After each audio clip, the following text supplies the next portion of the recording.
La guerre en Ukraine et les conflits au Moyen-Orient ont entraîné une multiplication des sanctions occidentales ces dernières années, visant notamment les exportations de pétrole.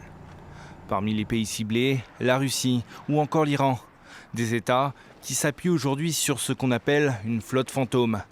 Des navires utilisés pour contourner les sanctions et exporter le pétrole de manière officieuse.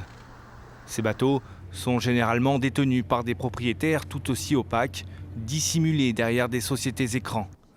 Ils changent de pavillon souvent pour des pays incapables ou peu disposés à appliquer les sanctions occidentales. Les opérateurs, par ailleurs, falsifient les informations d'immatriculation. Concernant la localisation, les navires envoient de faux signaux ou désactivent complètement les systèmes de suivi. Tout cela pour éviter d'être repérés. Depuis l'invasion à grande échelle de l'Ukraine, la flotte fantôme russe s'est rapidement développée. Elle a doublé depuis 2022 et est estimée aujourd'hui à quelques 600 navires.